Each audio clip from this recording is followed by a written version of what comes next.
La primera vez que Jean-Claude Pelletier leyó a Benno von Archiboldi fue en la Navidad de 1980, en París, cuando tenía 19 años y estudiaba literatura alemana. El libro en cuestión era Döring, una novela de 230 páginas publicada en 1939 por la editorial de Hamburgo Henry Broder. Pelletier no encontró el libro, sino que el libro lo encontró a él, en el estante de una librería de viejo donde solía refugiarse cuando el frío de Siena se hacía insoportable. Al principio, por el título, creyó que se trataba de un manual de jardinería. Esa noche, mientras sus compañeros celebraban con vino y castañas, Pelletier se encerró en su buhardilla y comenzó a leer sin saber que Archiboldi lo acompañaría el resto de su vida.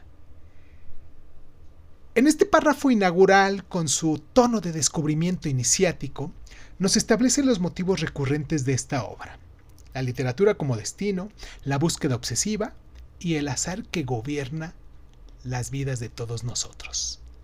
La imagen del libro que encuentra al lector prefigura el carácter laberíntico de esta novela total. Para quien aún no me conoce y no se ha suscrito con nosotros, me presento rápidamente. Yo soy Irving Sun, esto es Crónica Lunares, y en nuestra sección del día de hoy de Cuéntame un libro vamos a hablar de 2666 de Roberto Bolaño. Comenzamos.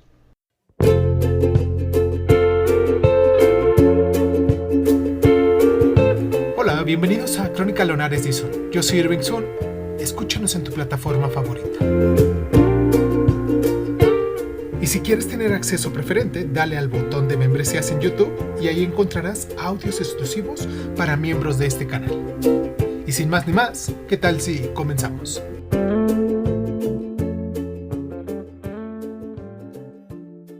Cierra los ojos, cierra los ojos, cierra los ojos, cierra los ojos.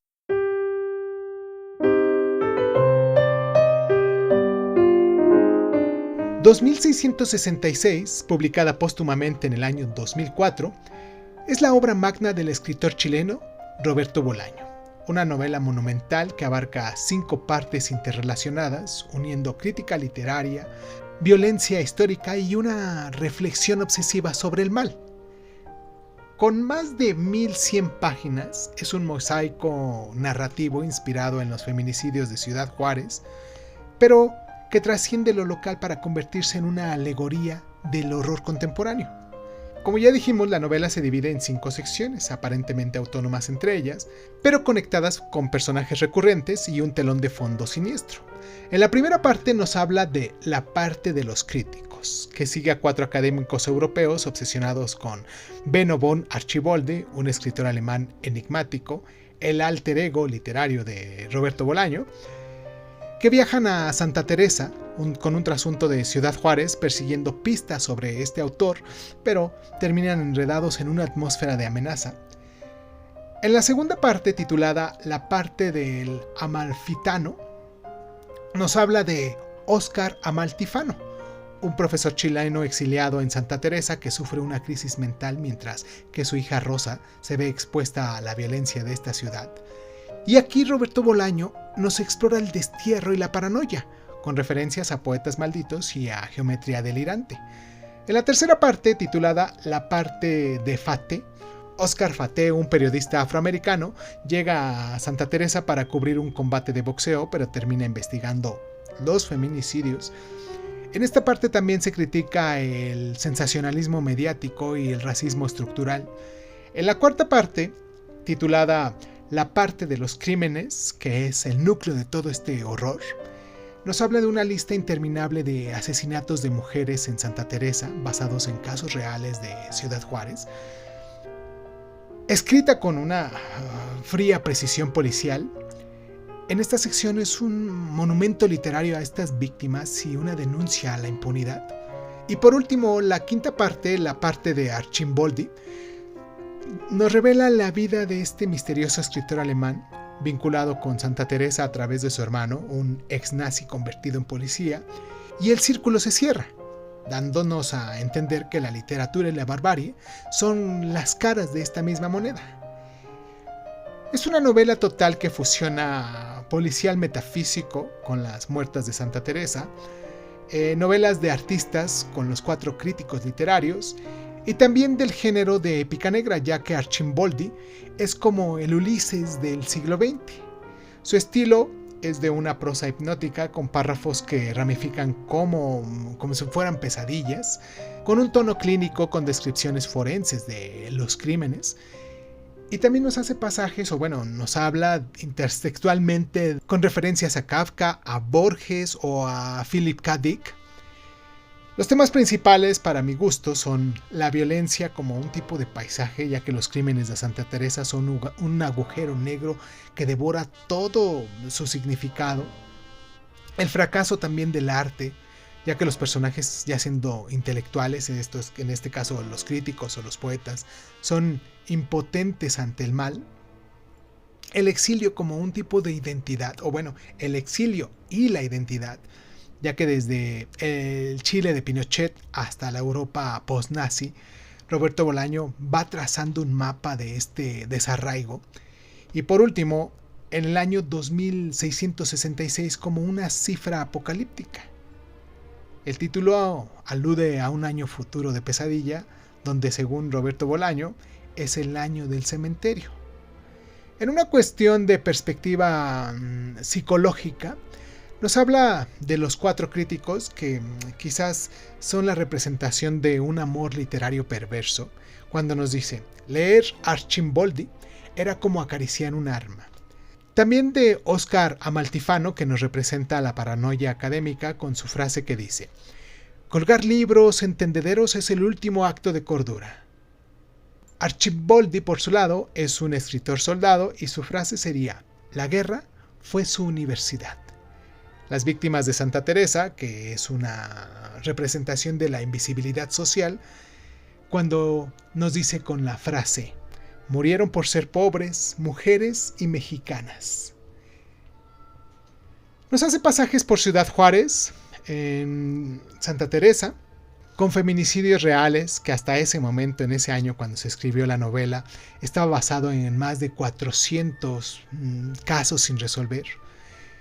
En el caso de las maquiladoras, mujeres donde trabajan para hacer tejidos o trabajar con las manos o con máquinas, donde nos va desarrollando esta imagen, este reflejo del capitalismo salvaje como un tipo de telón de fondo. También nos hace pasajes de la Europa del siglo XX, de la guerra como un tipo de génesis, donde Archimboldi nace del Holocausto, y de la literatura como un tipo de refugio, donde los críticos son, monjes laicos, y de la globalización violenta del norte y del sur, con su frase, el sueño americano es una trituradora de carne. Hablemos un poco de Roberto Bolaño, ¿les parece? Él nació en Santiago de Chile, su infancia, claro, fue en pueblos mexicanos. Tuvo una vida nómada, ya que fue militante izquierdista en Chile, detenido tras el golpe de Pinochet. Vagabundeó por África y Europa. Se estableció en Blanes, en España, desde 1980. Y sus obras clave, o sus libros más conocidos, o los que yo pudiera recomendar aquí, de los cuales estamos próximos también a hacer una pequeña reseña de ellos, es Los Detectives Salvajes, esta escrita en el año de 1998, que ganó el premio Rómulo Gallegos. La Estrella Distante está escrita en el año 1996 y Nocturno de Chile, esta última escrita en el año 2000. Murió de un fallo hepático a los 50 años tras escribir 2666 a contrarreloj, y porque ya estaba tratada esta obra, y detrás de todo esto pues hay toda una gran historia. Sus influencias, como él mismo acepta, son de Jorge Luis Borges con sus laberintos, de César Vallejo con su poesía del dolor y de Philip K. Dick con sus realidades paralelas. Hay un título enigmático que aparece en su libro Amuleto, hecho en el año 1999, donde dice: el año 2666, enterrados ahí. Este libro lo terminó en su lecho de muerte y tiene un testamento literario que tampoco se respetó. Santa Teresa es el nombre ficticio para la ciudad que conocemos nosotros como Ciudad Juárez, ahí en el norte de nuestro país, como lo fue Macondo en su momento de García Márquez. La estructura musical está hecha por 5 partes, o sea, 5 movimientos sinfónicos. Arcimboldi es un homenaje al pintor manierista Arcimboldo. 2666 sintetiza todas sus obsesiones: el exilio, la violencia y la literatura. Roberto Bolaño ha influido también en otros autores como Fernanda Melchor, en su libro Temporada de Huracanes, representando lo que es la violencia mexicana, y en Samantha Schweblin, con su libro Distancia de Rescate, con su horror cotidiano. En la cultura, Roberto Bolaño, sus obras han sido estudiadas en cursos de literatura latinoamericana y también tiene influencias en series como Narcos, una serie que nos marca la violencia sistémica que pueden encontrar en Netflix. Y bueno, en conclusión, 2666 es una gran epopeya negra del siglo XXI donde Roberto Bolaño convierte los feminicidios de Ciudad Juárez en el símbolo del mal contemporáneo. Entre policía metafísico y tipo de novela total, nos explora cómo el arte y la violencia son las dos caras de la condición humana, y como él mismo escribió: detectives buscando pistas, poetas buscando Dios, todos somos náufragos en el mismo desierto. Si no tienes ningún problema con los spoilers, no has leído esta novela y no tienes ningún problema con los spoilers, te recomiendo que después de la pausa continúes con nosotros, ya que vamos a hacer este análisis literario un poquito de forma más integral, más minuciosos, y que pues por obviedad viene con spoilers y con frases del mismo libro. Y si tú no has leído el libro, y si te molestan los spoilers, te recomiendo que le pongas pausa en este momento, vayas a terminar de leer el libro y después regreses para que compares tus puntos de vista. Y desde donde nos dejaste, continúes y así nos escuches y al final nos dejes tus comentarios. Ahora bien, si te vas, no te vayas sin dejarnos tu like, sin suscribirte, sin dejarnos tus comentarios. Sobre todo es importante aquí dejarnos tus comentarios en relación a lo que estamos haciendo, porque pues esa es la única forma en la que nosotros nos damos cuenta si vamos bien o nos regresamos o cambiamos o modificamos algunas cosas o le añadimos otras. Y pues nada, si te quedas después de la pausa, te sigo contando.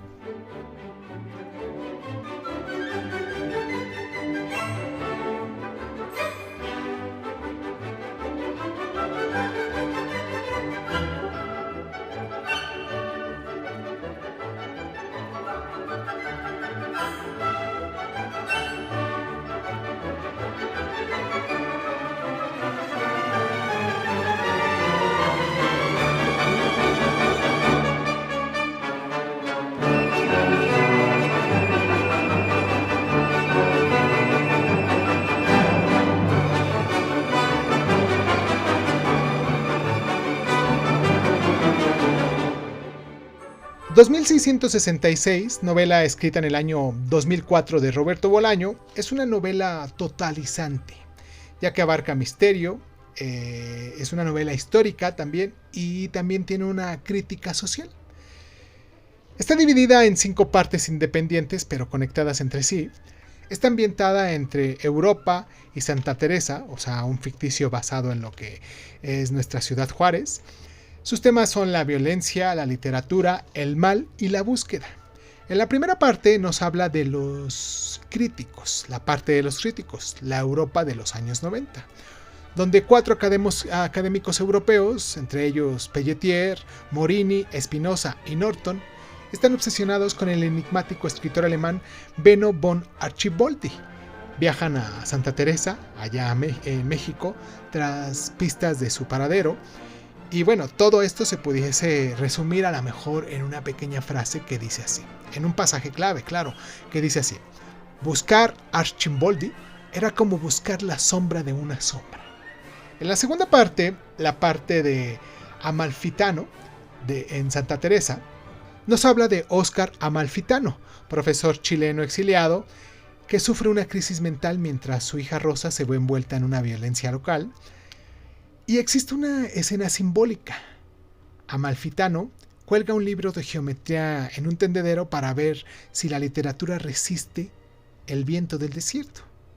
En la tercera parte, la parte de Fate, de entre lo que es Estados Unidos y México, Óscar Fate, periodista afroamericano, cubre un combate de boxeo en Santa Teresa y descubre parte de los feminicidios, o sea, los asesinatos de mujeres. Y aquí hay un diálogo revelador que dice: ¿por qué matan a las mujeres?, preguntó Fate. Porque pueden, respondió el policía. En la cuarta parte, la parte de los crímenes, o sea, el núcleo de esta novela, nos hace un listado minucioso de los 108 feminicidios en Santa Teresa, desde 1993 a 1997, basados en los casos reales de Ciudad Juárez. Y hay un fragmento impactante que dice: la encontraron en un descampado, tenía los pezones cortados y una rama clavada en la vagina, y el expresidente la llamaba la desconocida número 89. Por último, la parte de Archimboldi salta entre Alemania, Rusia, de estas del siglo XX, y nos cuenta historias de Hans Reuter, luego llamado Benno von Archimboldi, desde lo que es su infancia en Alemania y su viaje hasta México, y llega al clímax, cuando Archimboldi llega a Santa Teresa para salvar a su sobrino, preso por los crímenes, ya sea, aquí nos preguntamos, siendo culpable o meramente un chivo expiatorio, no lo sabemos. Los temas principales es la frontera como un tipo de infierno, ya que Santa Teresa es el 2666, número apocalíptico en la obra de Roberto Bolaño. También está la literatura versus la barbarie, ya que los críticos viven en Torres de Marfil mientras ocurren todos estos crímenes. La impunidad y el machismo con los feminicidios como síntomas de una sociedad enferma, y el mal ordinario, que los asesinos son vecinos o quizás son policías o empresarios. Y para esto hay un pasaje filosófico que dice: el mal es un empleado puntual, siempre llega a su hora. El estilo tiene una estructura fragmentaria con ecos de Moby Dick y los detectives salvajes de este mismo autor. El lenguaje es crudo y poético a la vez. Y bueno, Roberto Bolaño murió antes de editarla, pero se publicó tal y como él la dejó. Y bueno, hay una adaptación, fue un proyecto de serie por HBO que finalmente fue cancelado y que esperemos que algún día se vuelva a retomar y esperemos poderla ver en esta serie. Y ahora te preguntarás, ¿por qué este se ha vuelto un clásico? Bueno, originalmente te ibas a preguntar, ¿por qué habríamos de leerlo? Pero antes de decirte por qué habríamos de leerlo, te voy a contestar por qué esta novela se ha vuelto un clásico. Es la gran novela sobre el mal del siglo XX, donde lo real y lo literario chocan sin tener ningún tipo de respuesta. Ahora bien, ¿por qué vamos a leerlo? Y te voy a contestar. Si buscas una novela que te entremezca y te desafíe a pensar, 2666 es una experiencia única, ¿eh? No es un libro sobre feminicidios. Es un laberinto sobre la literatura que enfrenta su propia incapacidad para podernos explicar el mal. Vamos a finalizar nuestro programa con este ejercicio de imaginación que hemos venido haciendo a lo largo de este último mes, cada vez que hemos estado haciendo reseñas. Y para que podamos más adelante adaptarnos al tiempo y espacio en el cual se está desarrollando esta novela, porque vamos a leer en voz alta los primeros 2 pasajes, imaginemos, ¿ok? El desierto fronterizo nocturno. Al fondo, las luces de Santa Teresa, maquiladoras y narcovallas. En el primer plano, 4 siluetas, que son los críticos, que leen un libro gigante cuyas páginas se transforman en cuerpos de mujeres. Un tendedero con libros sangrantes que cruza el cielo. A la izquierda, Archimboldi anciano camina hacia el horizonte con un uniforme de la Wehrmacht. En el suelo, huellas de pisadas que forman el número 2666. Al centro, un ojo abierto, amalfitano, que nos refleja el desfile interminable de fosas comunes. Y ya que tienes todo este paisaje en mente, los voy a dejar con esta última frase, con estas últimas líneas, que dice: y luego se perdió en la niebla, como todos nos perdemos, como se perderá todo. Si te gusta esta nueva forma de sinopsis, de reseñas, de resúmenes que estamos haciendo con estos libros, me gustaría mucho que te suscribieras, que nos dieras like, que nos compartieras, pero sobre todo, que nos dejaras en la cajita de comentarios todos tus comentarios al respecto. También tus temas o tus libros favoritos. Y si crees que vale la pena recompensarnos por todo este esfuerzo que estamos haciendo diariamente para presentarte algo nuevo, y en el caminito, claro, has aprendido algo para ti, te agradecería mucho, mucho, mucho de verdad que adquirieras una de nuestras membresías que tenemos en YouTube. A continuación vamos a leer en voz alta los primeros 2 pasajes de este libro, 2666, de Roberto Bolaño. Te mando un abrazo donde sea que nos estés escuchando y pues nada. Yo soy Irving Sun, esto fue Crónica Lonares y nos escuchamos la próxima. Te dejo con esto. 2666. Roberto Bolaño. La primera vez que Jean-Claude Pelletier leyó a Benno von Archiboldi fue en la Navidad de 1980, en París, en donde cursaba estudios universitarios de literatura alemana, a la edad de 19 años. El libro en cuestión era De Arsonval. El joven Pelletier ignoraba entonces que esa novela era parte de una trilogía compuesta por El jardín, del tema inglés, La máscara de cuero, de tema polaco, así como De Arsonval era evidentemente de tema francés. Pero esa ignorancia y ese vacío o esa dejadez bibliográfica, que solo podía ser achacada a su extrema juventud, no restó un ápice de deslumbramiento o de admiración que le produjo esta novela. A partir de ese día, o de las altas horas nocturnas en el que dio por finalizada aquella lectura inaugural, se convirtió en un archiboldiano entusiasta y dio comienzo su peregrinaje en busca de más obras de dicho autor. No fue tarea fácil conseguir, aunque fuera en París, libros de Benno von Archiboldi en los años 80 del siglo XX, no era en modo alguno una labor que no extrañara múltiples dificultades. En la biblioteca del Departamento de Literatura Alemana de su universidad no se hallaba casi ninguna referencia sobre Archiboldi. Sus profesores no habían oído hablar de él. Uno de ellos le dijo que su nombre le sonaba de algo. Con furor, con espanto, Pelletier descubrió al cabo de 10 minutos lo que le sonaba a su profesor, que era el pintor italiano, hacia el cual, por otra parte, su ignorancia también se extendía de forma olímpica. Escribió a la editorial de Hamburgo que había publicado De Arsonval y jamás recibió respuesta. Recorrió asimismo las pocas librerías alemanas que pudo encontrar en París. El nombre de Archiboldi aparecía en un diccionario sobre literatura alemana y en una revista belga dedicada, nunca supo, si en broma o en serio, a la literatura prusiana. En 1981 viajó con 3 amigos de la facultad por Baviera y ahí, en una pequeña librería de Múnich, en Boramstrasse, encontró otros 2 libros. El delgado tomo de menos de 100 páginas titulado El tesoro de Mitzi y el ya mencionado El jardín, la novela inglesa. La lectura de estos 2 nuevos libros contribuyó a fortalecer la opinión que ya tenía de Archiboldi. En 1983, a los 22 años, dio comienzo a la tarea de traducir De Arsonval. Nadie le pidió que lo hiciera. No había entonces ninguna editorial francesa interesada en publicar a ese alemán de nombre extraño. Pelletier empezó a traducirlo básicamente porque le gustaba, porque era feliz haciéndolo, aunque también pensó que podría presentar esa traducción precedida por el estudio sobre la obra archibondiana, como tesis y, quién sabe, como primera piedra de su futuro doctorado.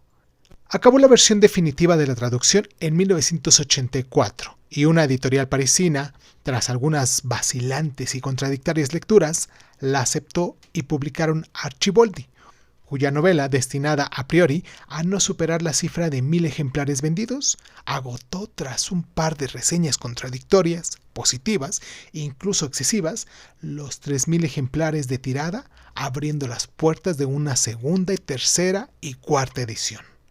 Para entonces, Pellicer ya había leído 15 libros del autor alemán, había traducido otros 2 y era considerado casi unánimemente el mayor especialista sobre Benno von Archibaldi que había a lo largo y ancho de Francia.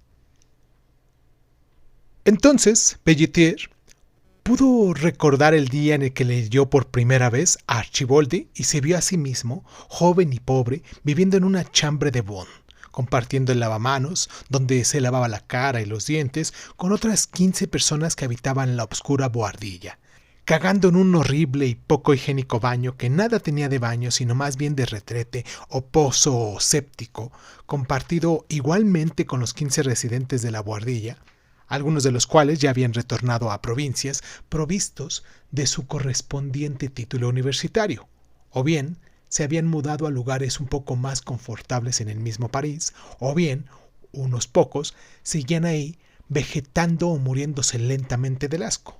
Se vio, como queda dicho, a sí mismo, ascético e inclinado sobre sus diccionarios alemanes, iluminado por una débil bombilla, flaco y recalcitrante, como si todo él fuera voluntad hecha de carne, huesos y músculos, nada de grasa, fanático y decidido a llegar a buen puerto. En fin, una imagen bastante normal de estudiante en la capital, pero que obró en él como una droga que lo hizo llorar, una droga que lo abrió.